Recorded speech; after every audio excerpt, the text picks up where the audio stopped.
and community stakeholders to be better equipped to facilitate and encourage lasting change.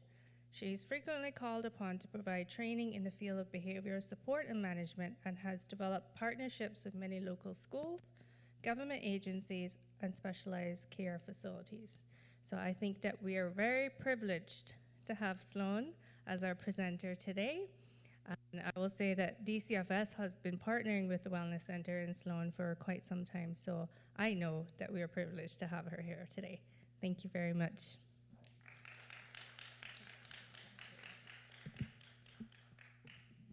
Thank you so much for the invitation, and as Ms. Cassandra said, really my passion now is empowering the community and empowering the people in the community to work together to support development across the lifespan.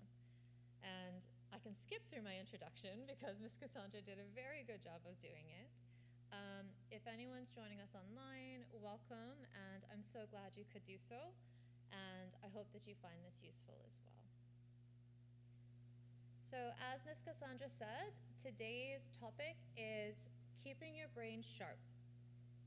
And so as a specialist in dementia-capable care and a developmental specialist across the lifespan, this is something that's near and dear to my heart.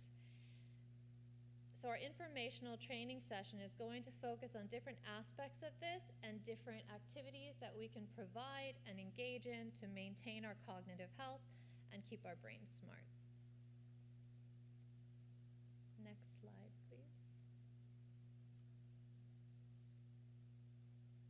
I'll keep going.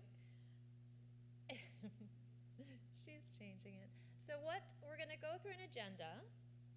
We're going to go through an agenda that includes what the research says, some top 10 tips to maintain cognitive health, some opportunities that you have as respected elders in our community, some community resources, and hopefully some fun applied exercises.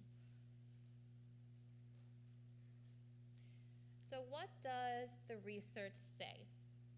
I can skip through this a little bit, but I think you already know because you're experiencing it right now. So worldwide, the number of people aged 60 to 65 years old and older is projected to more than double, rising from 760 million in 2021 to 1.6 billion in 2050. So well done taking care of yourselves. I hope it keeps going. And the number of people aged 80 years and over is growing even faster. So the life expectancy at birth exceeds 75 years in half of the world's countries or areas, and 25 years longer than those born in 1950. Great news. Individuals reaching the age of 65 are now expected to live an additional almost 17 years on average. Sounds good to me. So by 2030, the global population of older people is projected to actually exceed the number of youth and double the number of children under 5.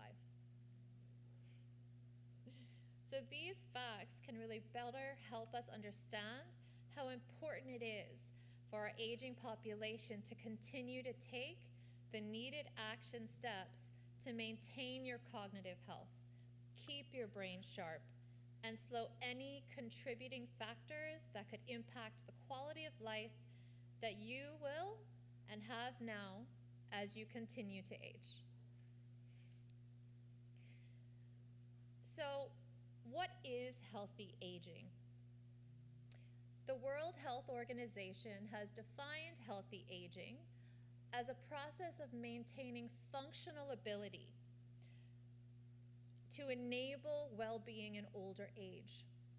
So functional ability is basically having the people enabled to maintain the capabilities to be and do what you value. It is the decade of healthy aging.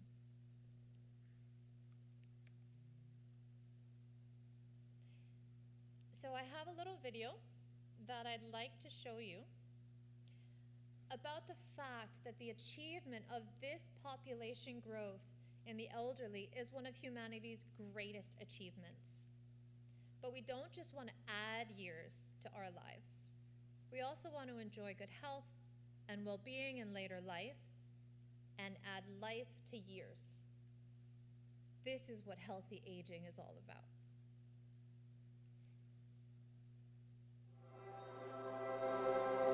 When it comes to aging, we can learn a lot from nature. Consider a tree. As it grows, its rings expand outwards, telling the years gone by. But those rings tell more than just time. If you look between the lines, you will also see how the tree's habitat and living conditions have impacted its life. The healthier the ecosystem, the more it will have thrived. We humans are no different. As we age, our physical and social environment provide us with vital resources, access to healthcare and proper nutrition, opportunities in education and employment.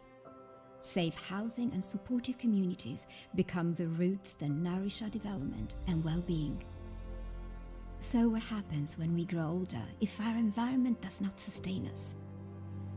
Just like a tree, our health declines and we struggle to flourish. Over time, we may become disconnected and a burden to others. The UN Decade of Healthy Aging aims to give everyone the opportunity to add life to years, wherever they may live. A transformative collaboration of diverse sectors and organizations, the decade focuses on changing how we think, feel, and act towards aging, cultivating age-friendly environments, creating responsive healthcare systems and services, and promoting long-term care and support essential to living with meaning and dignity. By adding quality to quantity, we give all people the chance to lead a meaningful life no matter their age. And that includes you, and you, and you, and me. Together, we can make every year count, not by the numbers, but how we live and grow in between.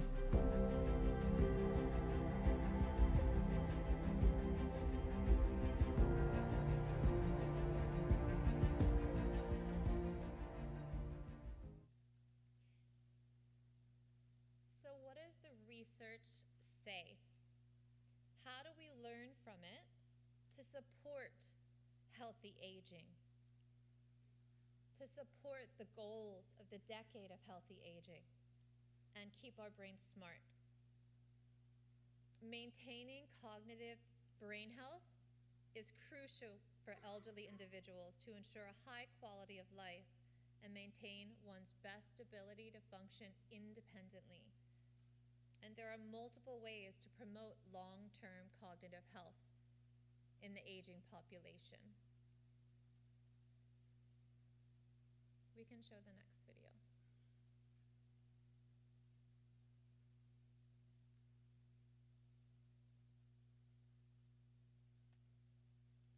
We can come back to that. So, the top 10 tips, let's go over that. There are so many ways to engage and keep your brain smart. So let's start with engaging in regular physical exercise. Why is that important? Physical activity increases brain flow, which helps maintain your cognitive function and may reduce the risk of dementia. Although growing older comes with a number.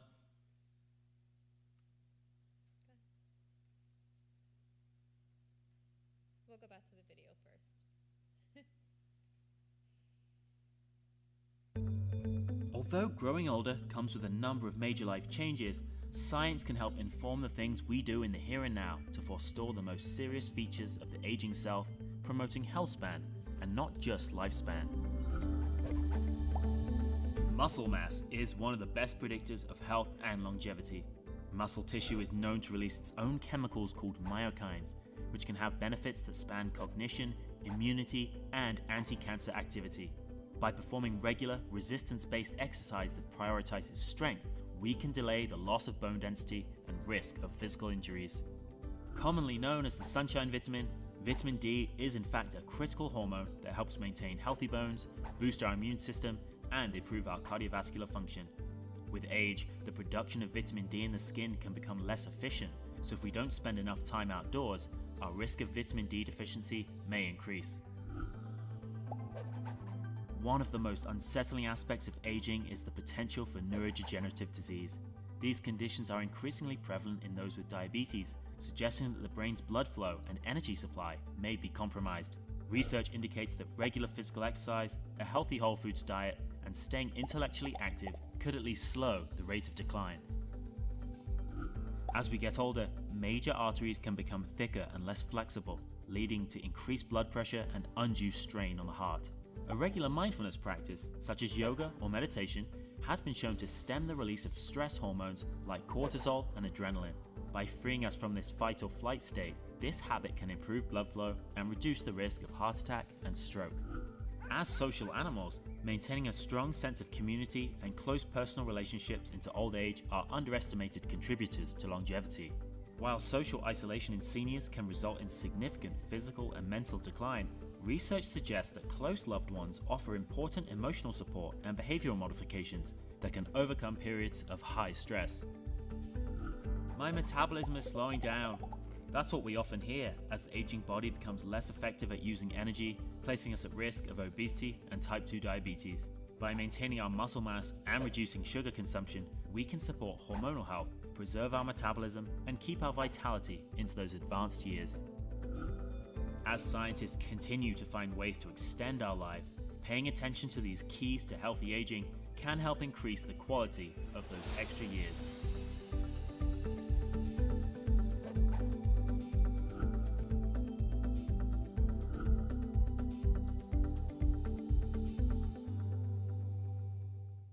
All right. Thank you for your patience with some technological glitches. I am typically very fraught with that. That's a bit of my bad luck. It always happens regardless of where I am. But back to what we were talking about. There are so many ways that you can promote your long-term cognitive health. We've already talked about the first one, and that was in the first part of the video, which is that engaging of regular physical exercise. We're going to have a little bit of an activity later, which could help us kind of engage in that just a little bit, get our blood flow flowing, and we'll practice it a little bit later if we have some time. Don't worry, I'm not going to have you lift weights. Another tip that we have that was also covered in the video is staying socially active. And why is this important? Social interactions are also something that stimulate the brain, and they can also protect against that cognitive decline. And they reduce stress, and they promote a sense of purpose. So how do we do it? We can regularly engage with friends, family, our community groups, in your district or island-wide events. There are clubs, we could volunteer, and we could attend social events. I'll give you some links to some resources later, and we can continue pushing the slides forward. The third tip for keeping your brain smart is to pursue lifelong learning. So why is this important? Ongoing and continuous learning helps to keep the brain engaged and strengthens your cognitive reserve, potentially delaying that onset of dementia. So how do we do it? We take on new hobbies, we continue our hobbies,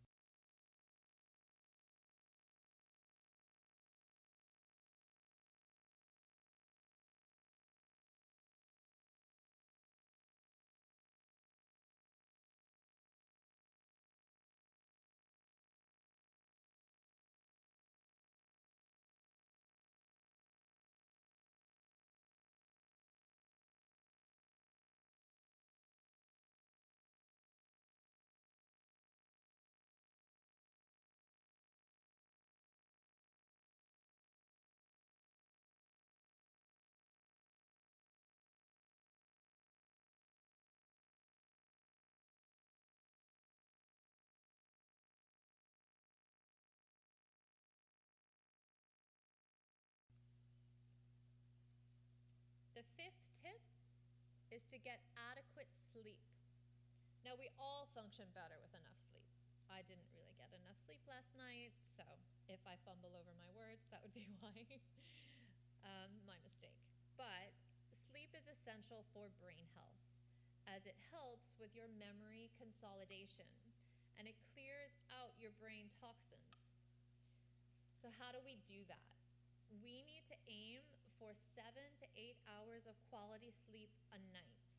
We need to establish that regular sleep routine and create a very sleep-friendly environment. Dim lights, less noise, less electronics as we get closer to bedtime. The 6th tip is to manage stress. So why is this important? This is important across the lifespan as well, but chronic stress can negatively affect brain function. It can lead to memory problems and an increased risk of cognitive decline. Relaxation techniques such as meditation, deep breathing, Tai Chi, engaging with our beautiful nature that's here on this island and on our sister islands, and mindfulness exercises. Staying present, paying attention to one thing as we do it. How do we do